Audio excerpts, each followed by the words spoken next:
It's my sourdough starter named Belinda. I'm gonna go ahead and mix up some feed for her.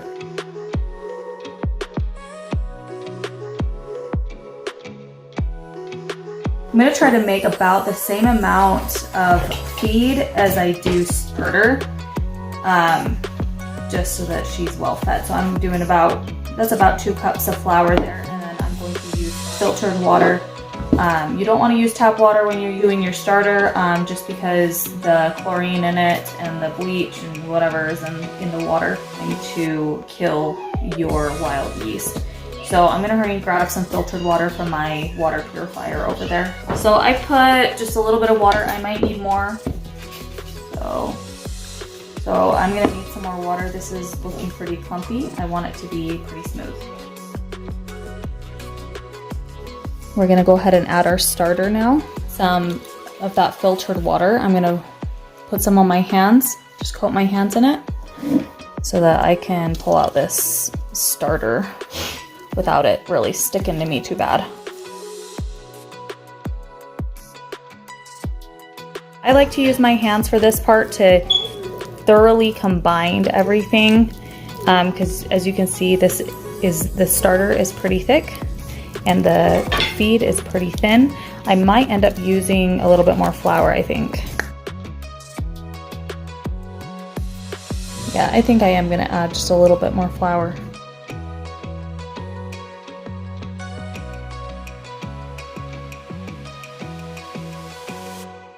I like mine on the thicker side. I know that a lot of people do like what we had before, but I found that the rise isn't as good, at least for me.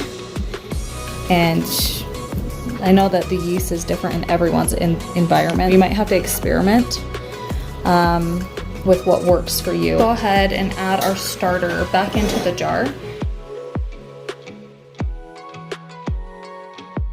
We're going to allow this to rise on the counter for the next couple of hours.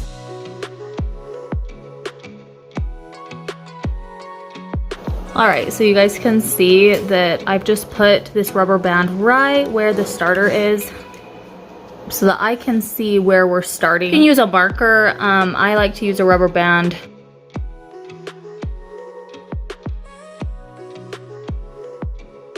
When I very first started sourdough, this was super intimidating to me that I had to weigh my flour. The units we're going to be using are grams. I promise it's not as scary as what it looks.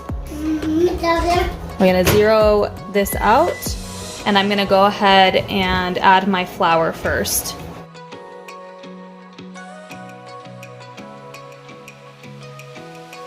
It doesn't have to be exact, it just needs to be close. That's pretty close. So we're gonna go ahead and zero out our scale again. Oops. There we go. Some whole wheat flour. I'm gonna put it all in one pile so that if I do need to remove some, it's not gonna be a problem. This is making 2 loaves of bread, just so you guys are aware. And these are large loaves of bread. This is the same recipe from Lisa's YouTube channel, Farmhouse on Boone. I went ahead and doubled it just because those seemed to be smaller loaves and my family was going through them way too fast. Yeah, you are welcome to cut this in half and get smaller loaves if you need, but it does make 2 loaves. I have to go ahead and zero this out again. Put 30 grams of salt in here. All right, that's probably close enough. Mix this into the flour, and I'm going to thoroughly mix this before I add water.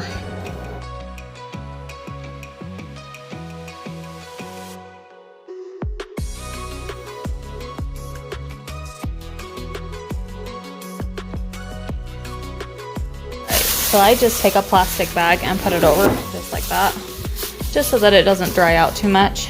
We're gonna go ahead and pull out our scale again. As you guys can see, this has sat a little bit longer than what you guys saw in my time lapse.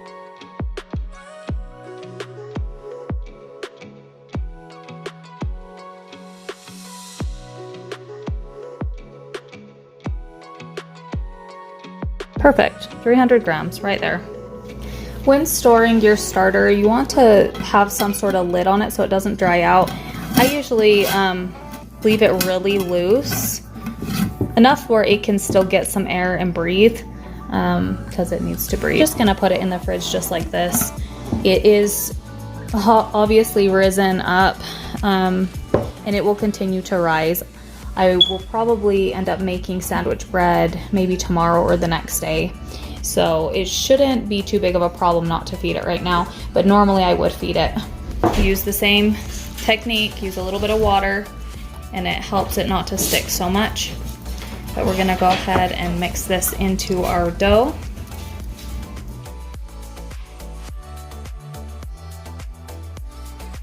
All right, so now that we have that well combined, we're gonna go ahead and cover it and put it in a nice warm place to rise. All right, so this has been sitting for about 15 to 20 minutes. I've just wet my hands with that purified filtered water, and I'm going to lift it. So what you're doing is you're just lifting it and stretching it as much as you can. You know, I'm stretching this out and then I'm folding it over on itself, and I'm going around the bowl, wetting my hands each time. Again, it just cuts down on the amount that it sticks to me. I'm going to go ahead and stretch it and pull it.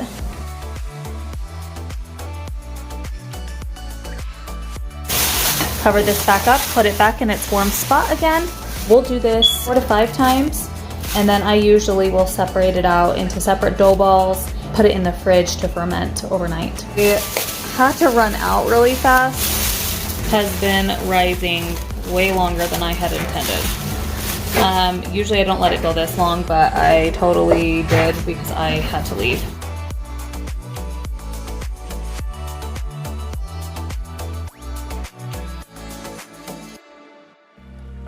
Okay. And kind of roll, that's kind of how I do it. You're just grabbing the edges and rolling it. Trying to get this dough as round as possible, like as round as you can, so that you have a nice shape when you go to cook it. So this is actually the bottom part of your bread. This other side is going to be the top part that you see. So as you can see, that looks nice and round and smooth, and that's kind of what you want. You're going to take a little bit of flour, you're going to flour the sides and the bottom part of this rag. You're gonna take your dough. This part's gonna go on the bottom, so I'm gonna go ahead and just put it in like that. And it's gonna look like that. Now I'm just going to fold this over. This is how I do it. I don't know how everybody else does it, but it's just how I do it without a special dough basket. And I'll put this in my fridge until tomorrow morning when I pull this out to bake it. We're gonna put our pot in the oven so we can bake that bread for 500 degrees. And I'm going to put my pot in right now so that it heats up with the oven, so it's not shocking to go into such a hot oven. Yeah, enamel cast iron pot.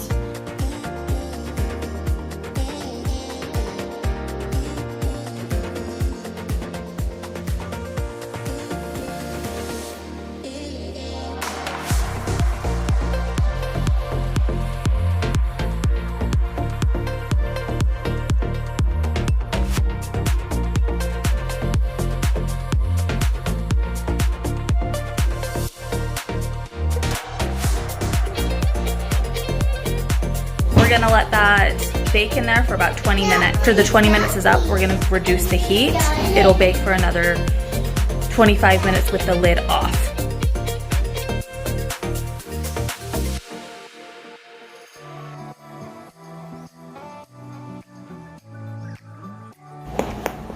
Has that really nice crispy crust on the outside. I just need to bake that last loaf and we're all finished. It's the exact same process. I'm gonna go ahead and put this pot back in the oven and let it heat up and then pull it out, do it all over again.